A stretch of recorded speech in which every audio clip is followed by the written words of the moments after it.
This episode is brought to you by the American Homebrewers Association, organizers of the 23rd Annual Learn to Homebrew Day, coming up on Saturday, November 6th. Learn to Homebrew Day is an opportunity to celebrate and spread the joy of the most rewarding and delicious hobby of all time. To encourage new and longtime homebrewers to join the fun, the AHA invites you to take $5 off a print or digital membership with code LEARN2BREW21. That's learn, the number 2, brew21. Visit homebrewersassociation.org/LTHD to learn more and get involved. homebrewersassociation.org/LTHD.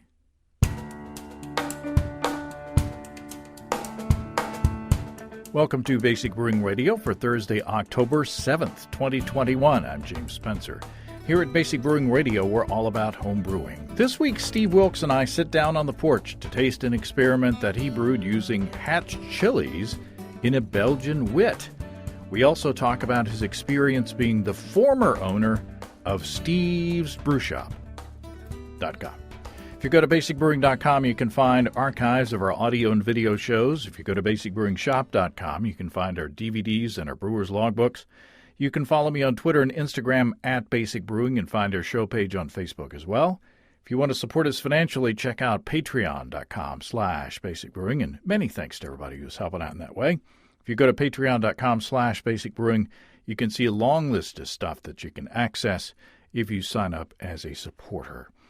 The weather is staying stubbornly warm in this part of the country.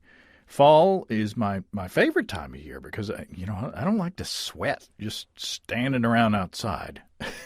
I don't mind if I'm, walking or any of the myriad sports that I take part in. It's more pleasant to brew outside in the fall. The tap water starts to cool off, so it's easier and quicker to chill batches. And, the occasional dead leaf find its way into the brew pot while I'm distracted with other things. So there's that extra hint of autumn in each fall brew. Just kidding about that last part, but I have been known to fish a wasp or three out of the wort from time to time. I've yet to decide what my next brew will be. As you'll hear in a couple of minutes, there's a new homebrew shop here in town in Northwest Arkansas, and so I need to go down there and meet them, and maybe I'll be inspired between now and then to see what I could pick up down there. I do have an empty keg that I do need to fill. Speaking of kegs, I forgot to mention last week that Matt Giovanisi has produced another stellar homebrewing video on his Brew Cabin YouTube channel. This one's about building a big fancy keezer. And the production values are awesome. It's a parody of the Property Brothers, on HGTV. And Matt did a great job of imitating the format of those reality do-it-yourself fixer-upper shows, and even down to the style of the incidental background music and such. Very funny. Search for Brew Cabin on YouTube to find that one.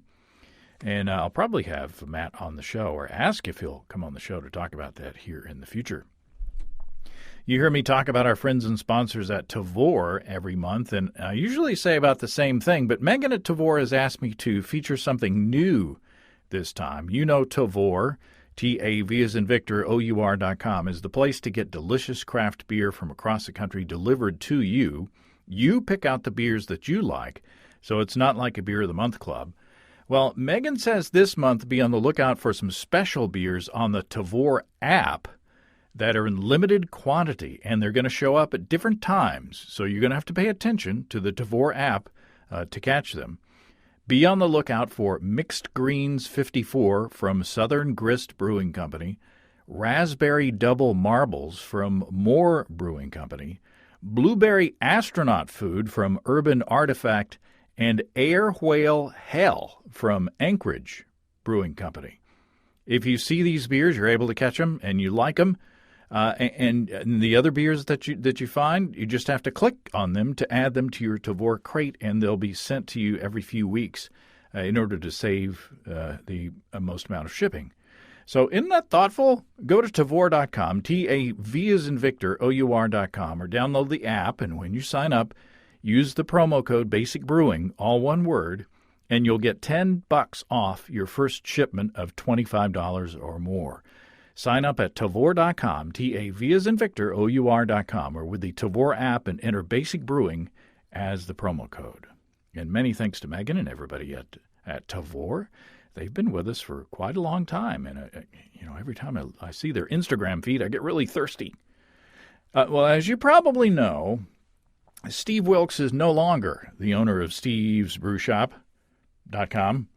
I sat down with Steve on the porch to sample a couple of beers that he brewed as an experiment and to talk in a very open and candid way about what's going on here lately. So Steve Wilkes, welcome back to Basic Brewing Radio. Thanks, James. It's a pleasure to be back. The former owner of Steve's Brew Shop. Post-owner. .com. Post.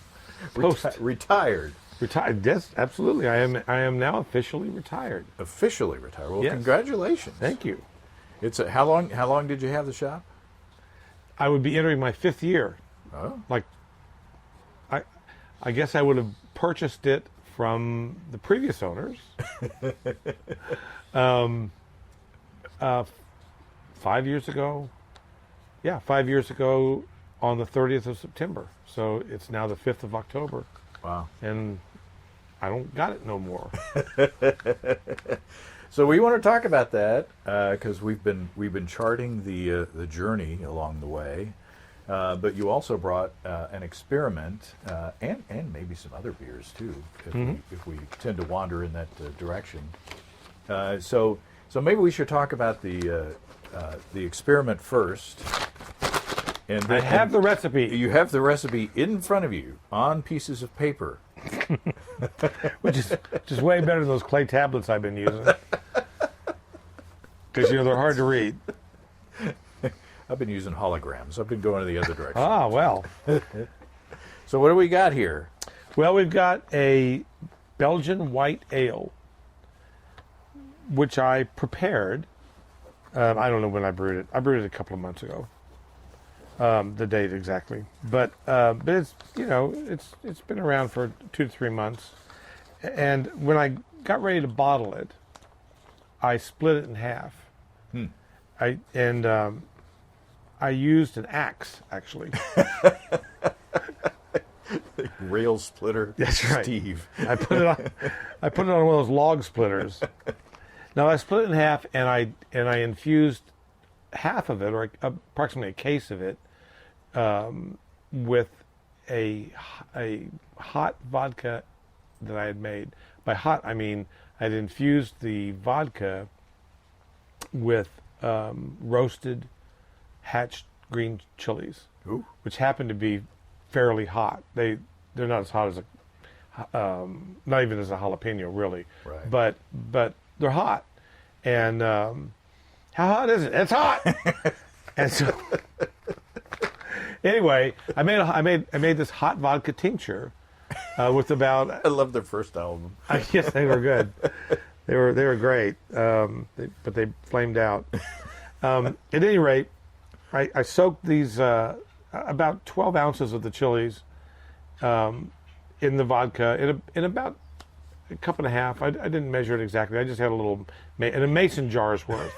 Hermetically sealed. Yeah, and so I just covered it about an inch over and let it set for a couple of weeks in the refrigerator, and it just infused all that goodness into it. So then when it was time to bottle, I bottled half of the beer normally, and with just some priming sugar, and I did re-yeast it, and that's something to talk about. Oh. And then I finished that first half of the bottling, and then I added the vodka tincture to the rest of the beer, and bottled that. And I was surprised, actually, how much of it took. I almost wish I'd had more, had either a stronger flavored tincture or more of it. So you tasted as you went along. I did, and after about the second tasting, I went, well, hell, I'm just dumping this in, because it needed all of it, and I even think it could have stood a little bit more, but we can decide that as we taste it. Yeah. So let's have a little sip. Let's have a little sip. I'll sip while you go over the recipe. Okay, that sounds like a good idea. I have to wet my whistle though.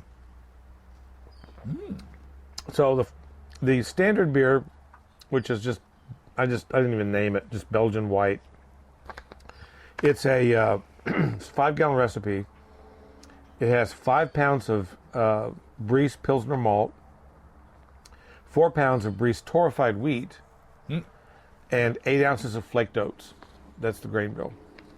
The hop schedule, I used 1 ounce of Liberty hops. The hops were at 6.3 alpha acid. And I hopped it at a rate of a half an ounce at 60 minutes at the beginning of a 60-minute boil, a quarter of an ounce at 30 minutes, and a quarter of an ounce at 15 minutes of the boil.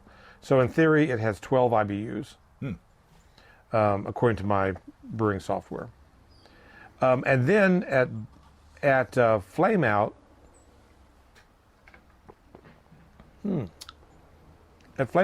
like that. Spoiler. Pat myself on the back. At flame out, I treated it or added to the fermenter or the pot before it was cool. I added an ounce of chamomile, of German chamomile. I added 14 grams of coriander, which I'd crushed the seed, opened it up a little bit. 14 grams of bitter orange peel, and 2 grams of seeds of paradise, grains of paradise. And so those went into the fermenter. It was fermented on that. And then I fermented the beer out with a single pouch, which is I think 155 milligrams of Imperial Whiteout. 200 billion cells. 200 billion cells. I think it's 5.4 ounces of slurry. At any rate, that's the beer. That's the basic beer that we're drinking. And the original gravity was, I can't find it on here. The original gravity was 1048, and I think I'm doing this part from memory. It was, here it is, 1048, and then the final gravity was 1008, and so it's a 5.2 percent beer. That's the beer. But when I bottled it, I say that's the beer. When I bottled it, I prepared rehydrated a packet of Safale S33, which is the Edme strain from England, the old Edme strain, so I'm told. Now, why did you feel necessary to do that? Because I wanted to make sure that I had a good, healthy fermentation in the bottle. And I have had some I don't know. I've just started doing that more regularly, and I find that when I pitch fresh yeast into the beer as I'm bottling it, the carbonation comes out much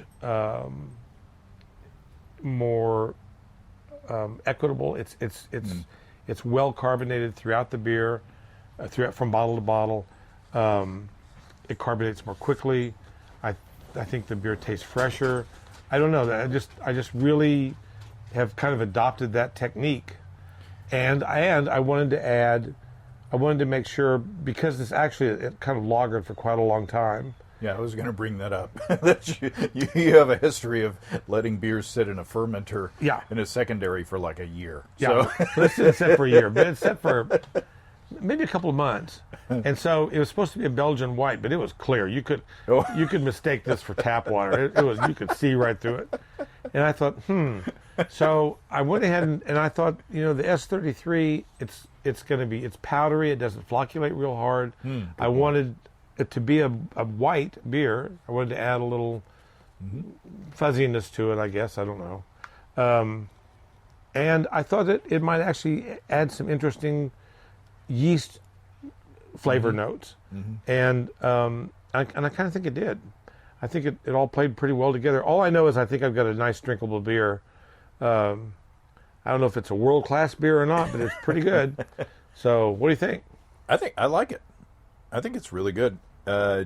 It's For the amount of spice and the different spices that you put in, I'm surprised it's not spicier. But there is a nice level of spice, sort of in the background, and it's a nice, balanced, subtle addition to the beer. I get some yeasty notes in there. Mm-hmm. There's almost a little bit of. Is there a tiny bit of banana in there, or is that just me? Yeah, you're just happy to see me. Actually, I think that there could be. I think there is a little banana. I'm tasting some as the beer warms up, in particular. Mm-hmm. A little banana, yeah. I don't get a lot of. I don't really get any kind of more harsh horse barn. I don't get any horse barn, saison-y kind of notes out of it, which is good. Yeah, I think that would be a flaw. It's easy to drink. It's not as sweet. I did actually, when I had the store, I had a beer I called Blue Loon, which you can imagine what that's taken from. But it's not as sweet as that. It's not as soft as that. right. And so I dialed back the orange peel, and there is a perfumey, orangey note to it as well. The mouthfeel is nice, and I wanted a better word than smooth. It's kind of almost luxurious. There's a bit of, even though it finished at 10:08, it's not dry at all. There's a nice, and it could be, you put oats in there, so it could be the silkiness. There you go. That's the word I want. It's silky, so it's not heavy, it's not sticky, but it is silky. There's a smoothness there that's not dry. And I think the chamomile helps with that too. I think chamomile.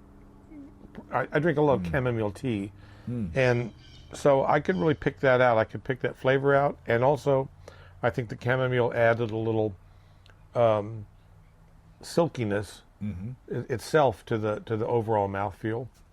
Yeah. So I was real happy with it. And that's the first time I've used chamomile in a beer, and I liked it, and I'll do it again. I swear I will. God is my witness. God is my witness. Well, speaking of Imperial Organic Yeast, it's fall. It's time to start thinking about making ciders. The next seasonal strain, or it's out there right now from Imperial Organic Yeast, has you covered. A40GF Bubbles is a traditional cider strain. Bubbles is a beautiful strain for fruit juice-based fermentations. The clean profile of the yeast, especially when used at the lower end of the temperature range, allows the nuances of the fruit to be prominent in the finished bubbly beverage. The strain is produced on 100% gluten-free media, and Imperial Yeast doesn't recommend this strain in the use of wort-based fermentations, but when you see apples or fresh cider or even pears available in your area this fall, think of Imperial A40GF Bubbles. You know we love Imperial with those 200 billion cells in each easy-to-open package. My stir plate is dusty because I don't make starters anymore for moderate gravity 5-gallon batches, and my airlock is usually bubbling before bedtime. Ask your local homebrew store about Imperial Organic Yeast and check them out at imperialyeast.com. That's imperialyeast.com. So then the next beer. Well, wait a minute. Okay. Wait a minute. All right. Hold on there. I do want to talk about, because we've been charting the progress of your store since the beginning, and it's part of, the history of the show. So I wanted to kind of do an exit interview. when and you and I were talking, when we before we turned on the recorder, that I recall when you first got into the store that this was not a long-term commitment in your mind. You were gonna take the store, kind of turn it around, remake it in your own image, and make it successful, and then sell it. That's true. And so it seems like that's what you've done. I think that's true. Yes. Although I had to do it more quickly than I would have. So I believe that I would have kept the store for 2 to 4 more years had nothing happened to me or the pandemic hadn't hit, or both. But because of, COVID is the giant thing that hit everybody, but that really wasn't the driving force for me, although it certainly had a lot. I mean, as it worked out, that has a lot to do with it. But to recap, take us back. I hate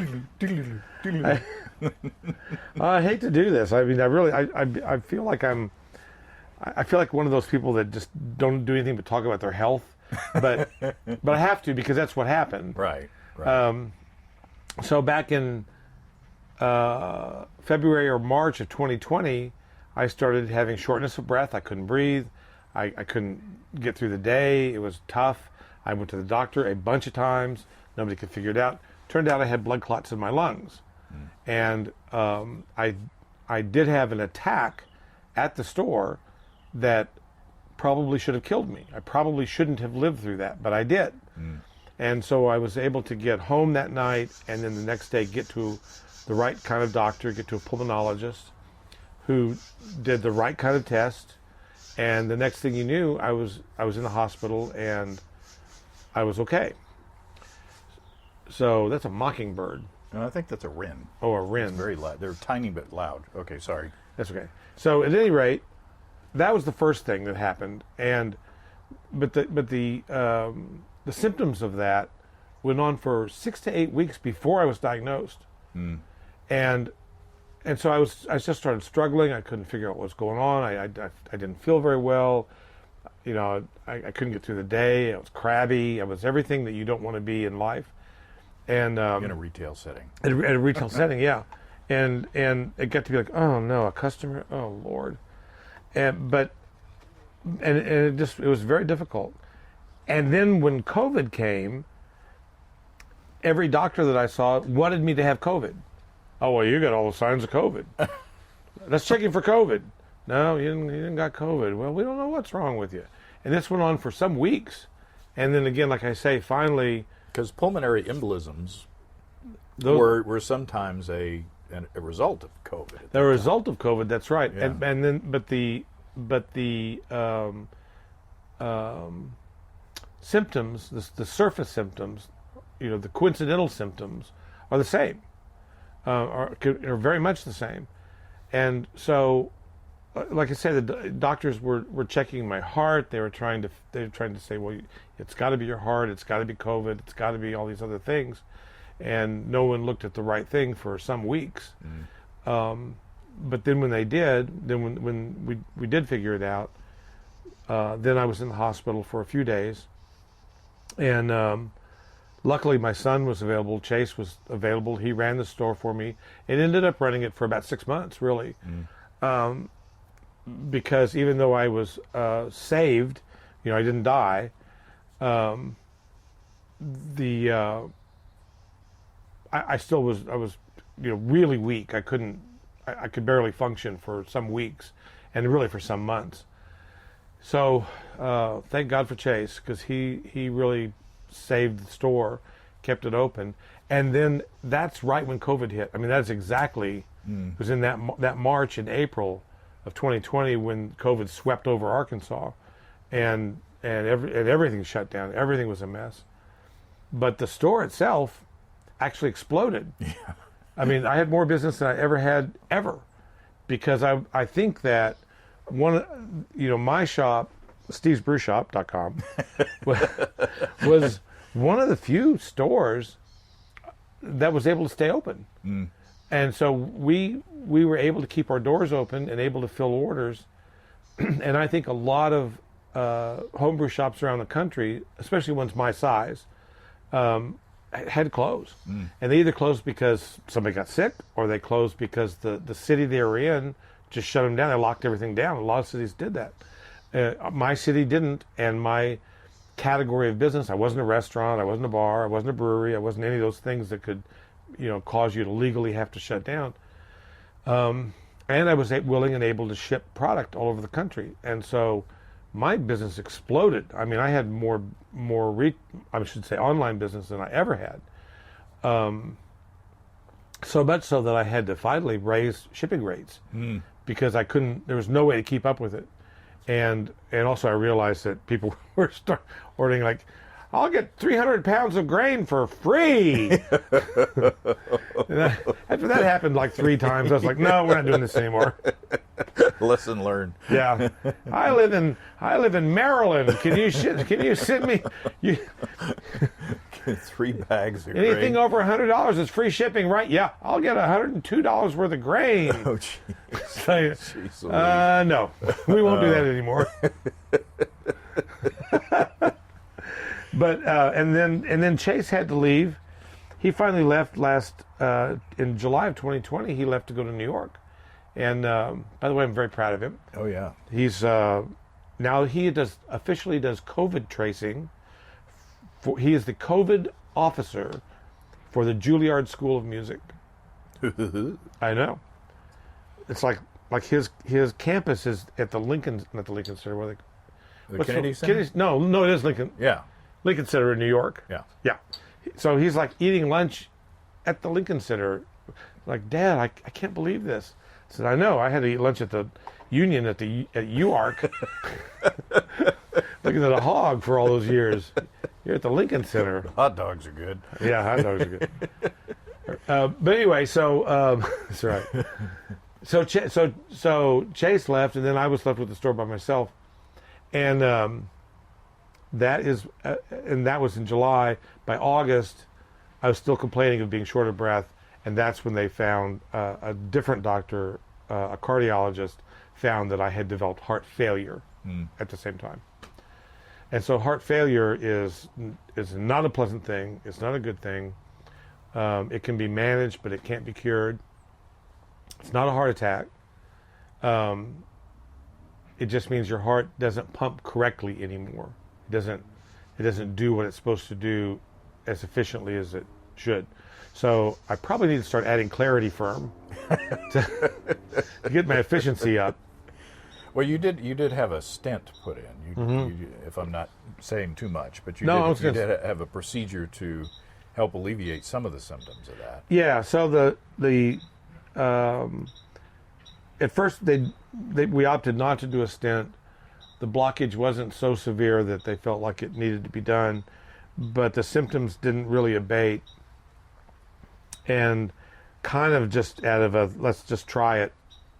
There wasn't any guarantee it would do much good, but it's like, well, it really can't hurt, and we can do it easily. So I don't know when the stent was done.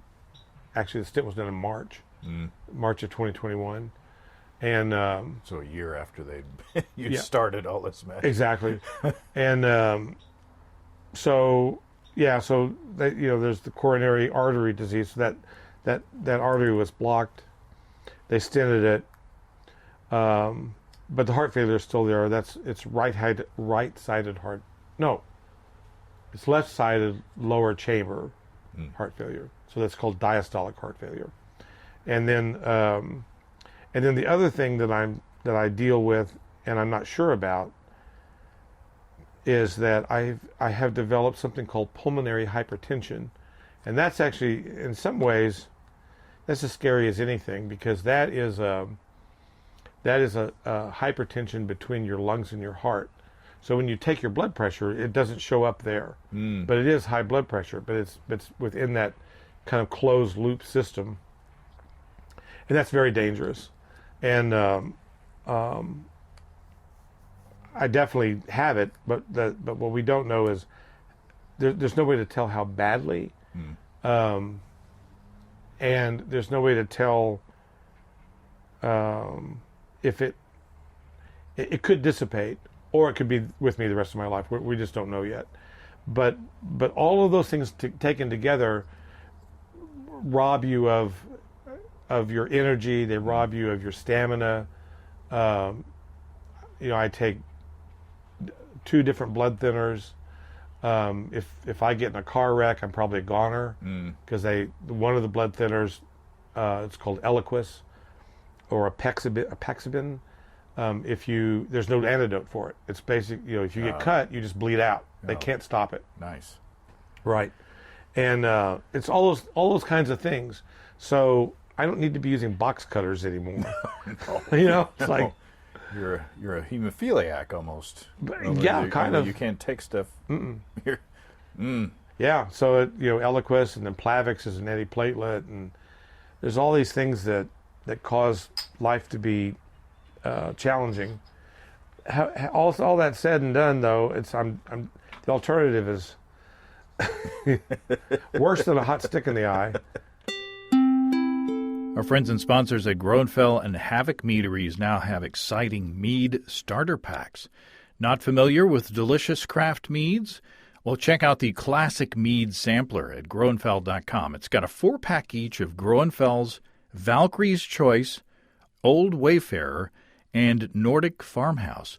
Or be a bit more adventurous with the Modern Mead Sampler with a 4-pack each of 3 Havoc Meads, Psycho Pomp, Root of All Evil, and Hop Swarm, which is a dry hopped mead and quite delicious.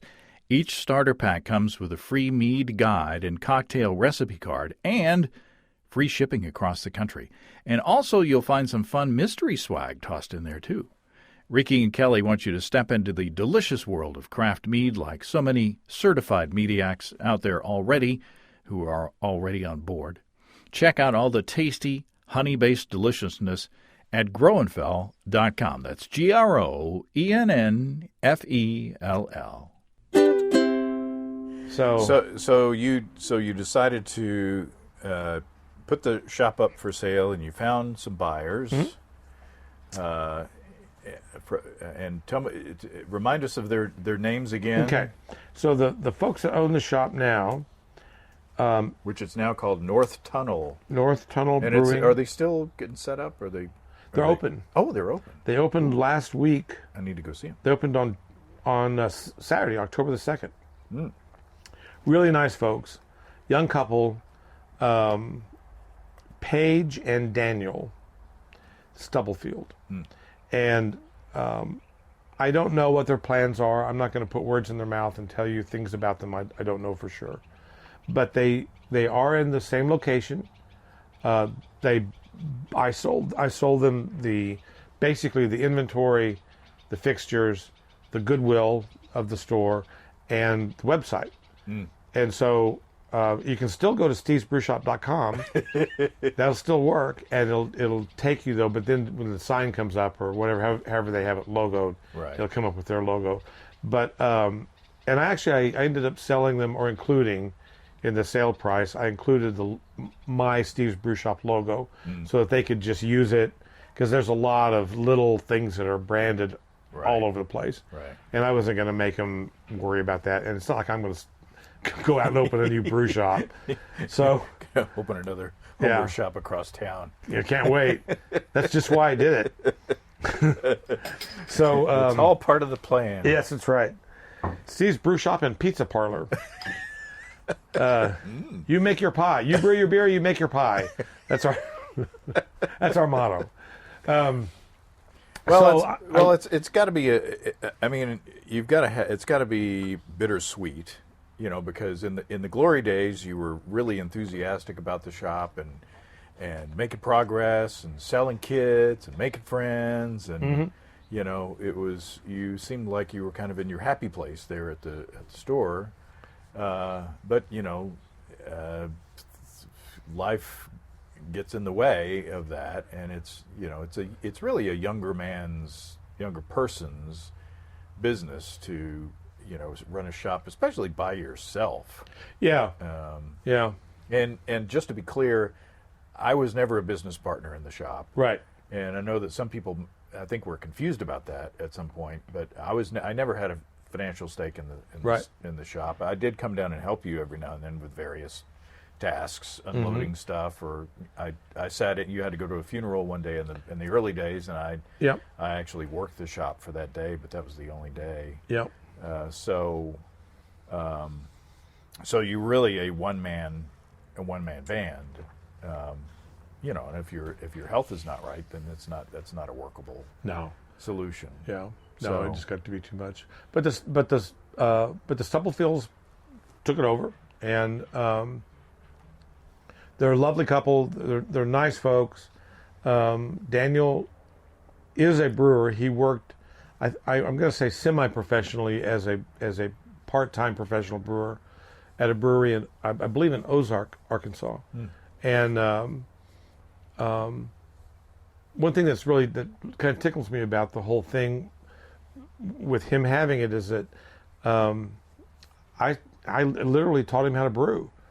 By that I mean I remember him and Paige, his wife, coming in early on in the early days of my having the store and helping them pick out not just beer kits, but the different ingredients and all the little gadgets that you need, kind of walking them through how to use a hydrometer and how to, I don't know, how to tell if the filter bed is right or how to, all that kind of stuff. And I sold him, I almost think the first beer kit I sold him was my honey wheat kit. I have a memory of that, and I'm pretty sure that was the first beer that he ever brewed. And I think they made some wines for a while. I can't remember exactly, but over time we became friends and became more than acquaintances. And then, so to have him become so interested in brewing because of the experience that I think he had at my shop and interacting with me, and then taking the step to go down and kind of really learn how to brew at a commercial brewery and get immersed in that end of it, and then to kind of come full circle, and now to be, taking over from me, that's pretty gratifying. Yeah. And I'm kind of proud of that. And one of the goals that you had when you took over the shop before you took it over was kind of a man cave. It was kind of it was a very like a man's basement kind of yeah, it was. It was very utilitarian, and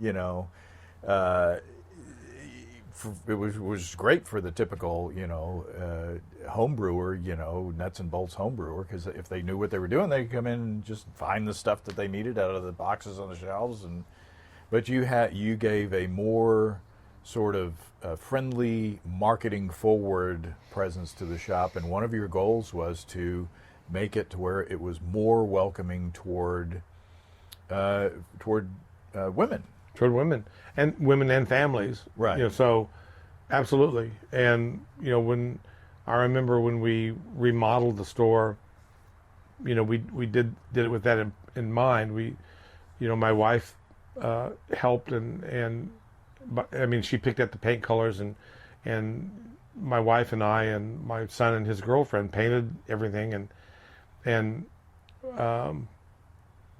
we turned the shop into a place that wives and girlfriends of brewers, because they're still mostly men, would want to come in and hang out too, at least not like want to wait in the car, and then as not an afterthought, because that diminishes it, because it wasn't an afterthought, but we wanted it to be a place where if women brew too, right, and actually a lot of women make wine, and now kombucha is a big deal, and I wanted other people than just grungy old guys that brewed beer now and then would want to come, and so a big part of the business ended up being wine and female brewers and female winemakers. In this area, we grow a lot of berries, a lot of fruit, a lot of wild fruit. A lot of people keep bees around here. It's a real popular thing to do. I don't know if it's that way everywhere in the country, but it certainly is around here. So there's a lot of mead makers. Muscadine grapes grow around here. Yes. And there's a lot of muscadine wine being made. And I wanted a place where people could come and get everything they needed for all those things too. And that turned out to be a really important part of the business. And it went from kind of like a hardware store feeling kind of place to more of a boutique or a food store kind of place. Well, I always ran it. I always ran it with the idea that this was a grocery store first, that the food aspect of the ingredients that was the bedrock of the store. So if you don't have fresh grain or fresh yeast or fresh hops, or wine supplies, whatever those might be, it's a little bit different terminology, but all those things that you're going to eventually put in your body, those need to be fresh. Right. They need to be properly cared for. You can't just throw them in a plastic bucket and leave them in the sun. You just can't do that. And so, we set the store up with that in mind and then ran it that way. And so lots of things like there's no real need to refrigerate dry yeast. Not really.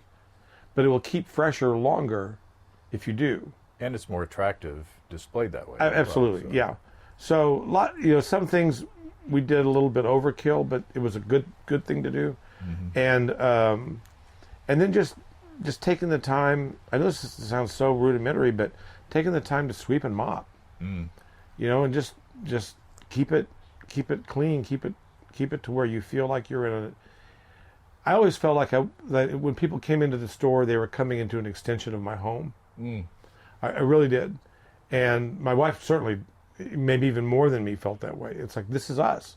This is who we are, and we wouldn't want people to come into our home if it was dirty, if it was dusty, if it was, the carpets hadn't been vacuumed, and et cetera, et cetera. The refrigerator is full of old, gross food. You wouldn't want that, and you certainly wouldn't want that in our store as well. And that's how we ran it. And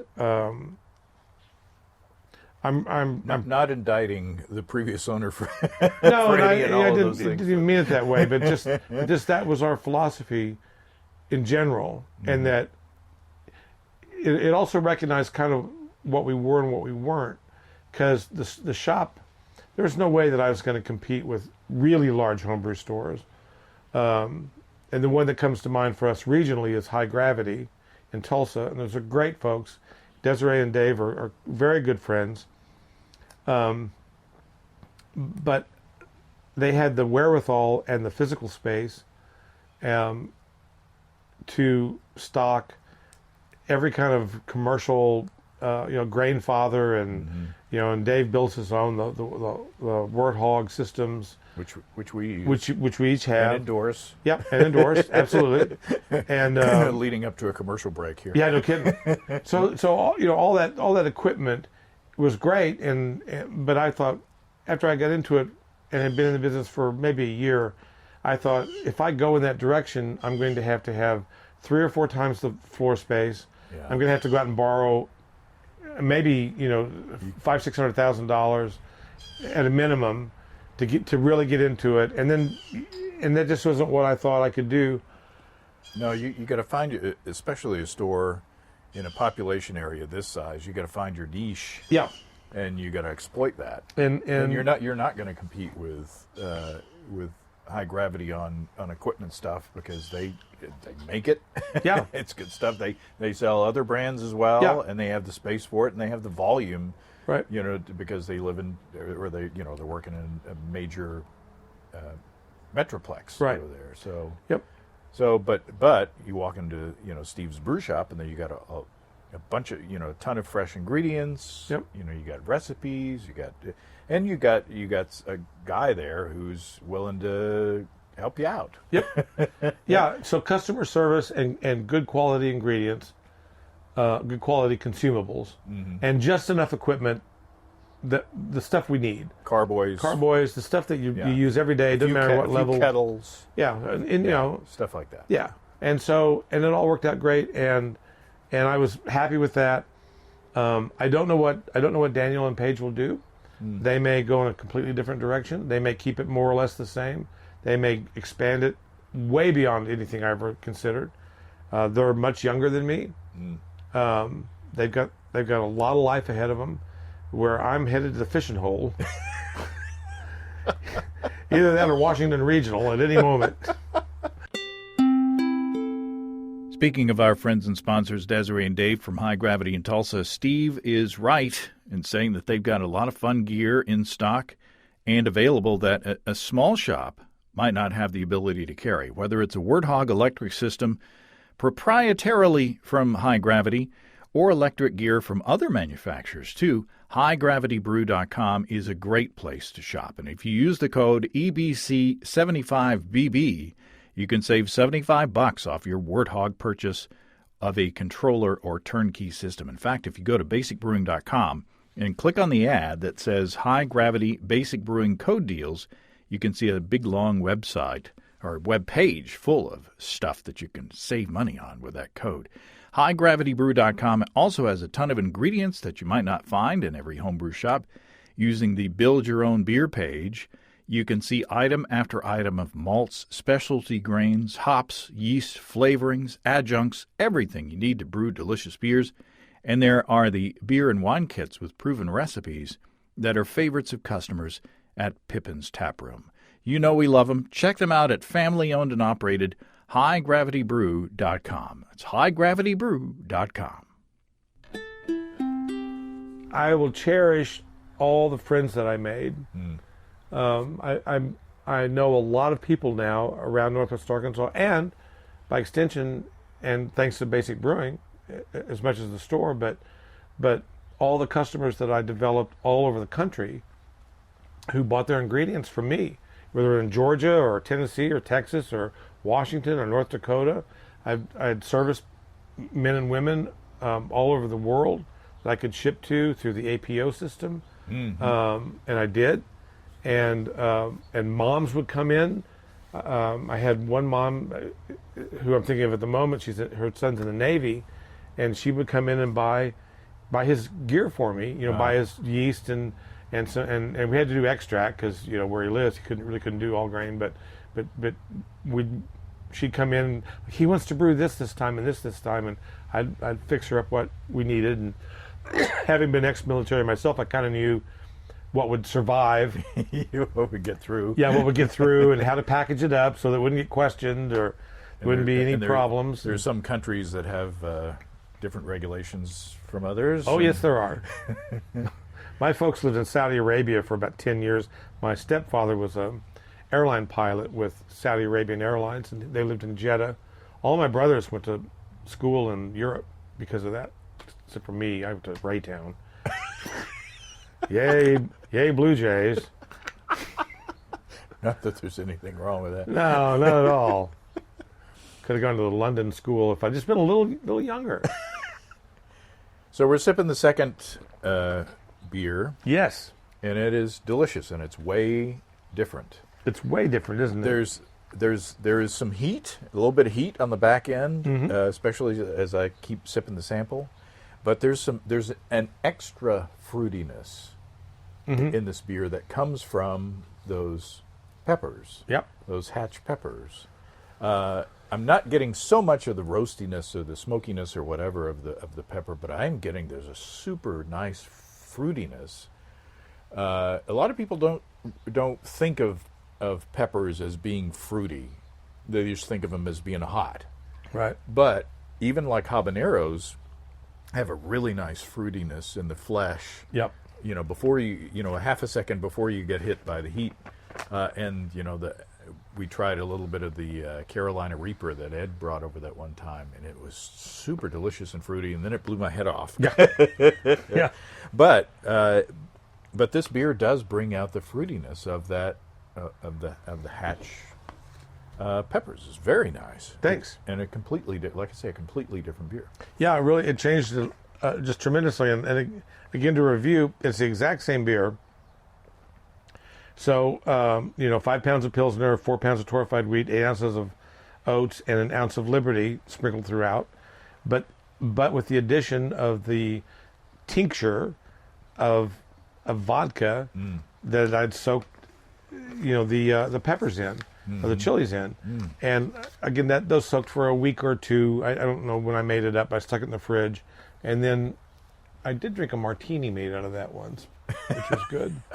But actually it was really good. And then, I just dumped it in. I thought it was going to be real scientific in taste and pour. 5 milliliters. Okay, how is that? I need a little bit more.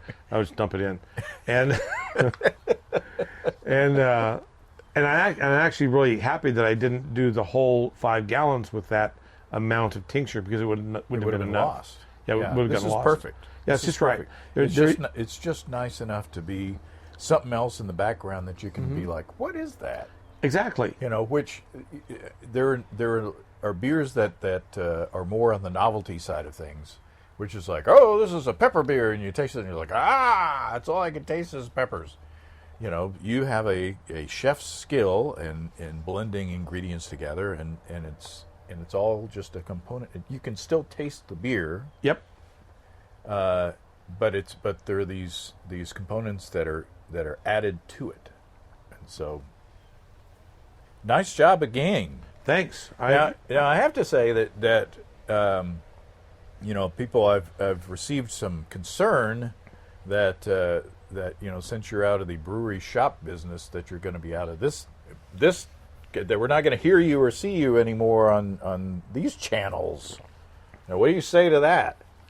Well, I think I know the answer. I hope I know the answer. I'm going to continue. I'm not going to drop off the face of the earth. So I'm going to continue to participate as your sidekick on Basic Brewing Radio and Basic Brewing Video. That's you're above the level of sidekick. I don't know. I got that Funkin' Wagnalls mayonnaise jar over here.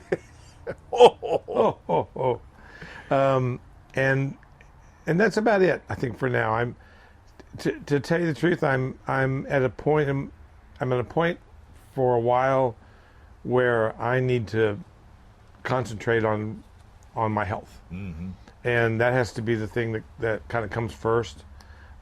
But right now I'm still. I mean, heck, all the stuff from the store is still in boxes. I got to figure out. I've got a lot of stuff to put away and rethink and redo. And when you really do retire, that's a completely different mind place. It's a shock to the system. It is. I know my dad had some. It was an adjustment for him. He had to retire early because of the divestiture of Southwestern Bell from the Bell system back in the day. And it was because he'd worked for 35 years for them, and then all of a sudden he's not that anymore. Right. That's exactly right. I feel a little. I don't know if lost is the right word, but it's like, I don't have to go to work today. There's an absence. Yeah, it's like, Although at Just the moment, don't tell Gretchen because she'll fill that. Oh, she's already done that. Trust me. The honeydew list. The honeydew list is. Whew. I'm gonna need some more paper. I'm gonna need a truss just to get through that. But no, it is a different place when you're. I'm gonna open up this Munich. Ooh. Okay. Yeah, we can finish that off air, but yeah, it's a different place to be, and I do plan to. I'm tickled to continue to participate. I think that for me right now, the thing that I don't want to do is put myself in a situation where I have to hit marks. You know, I don't want to be in a situation where I'm beholden to a time clock. Right. Or I have to be open, I have to do this, I have a production schedule. As long as I can. Well, we're pretty rigorous around here. I know. That's what I mean. That's why I'm still willing to do it. No, I'm rigorous on my own weekly deadline, but you're not always a part of that. So right, exactly. I'm hoping that it'll be fun rather than an obligation. Well, if it becomes an obligation, you'll know my address. Cheers. All right, Steve. All right, James. We're sampling this Munich. It's beautiful beer. Yeah, this is my fest beer for the year. Tapping our plastic cups. Yep. Oh, man. Oh. Isn't that good? Oh, that's very good. You can still buy this at northtunnelbrewing.com, I think. Oh, well, there you go. Actually, I think it still has to be stevesbrewshop.com to get to it. Yeah. I don't think they've switched it yet. But this is the Martzen, by the way. Oh, it's really good. So go online and buy this. Yeah, support our new You won't folks. be buying it from me, but it's my recipe, and this is the kit recipe. This is just the all-grain version of it, and it's super good. Oh, man. That is really good. Yeah. And K97 Sapphire Ale yeast. I didn't do anything to, pro it up. I just did it exactly as I sell it online, and I don't remember the recipe, so I won't try to quote it. But it's a bunch of Vienna, a bunch of some aromatic and some Munich. That's it. A K97 and a little Hallertauer, I think. That's it. That's all you need. It's way good. Yep. All right, Steve. Well, thank you, sir, and we will talk to you next time. Thanks, James, and thanks for letting me get all that out there, because I kind of needed to. Well, and I'm sure that people needed to hear it, because people love you.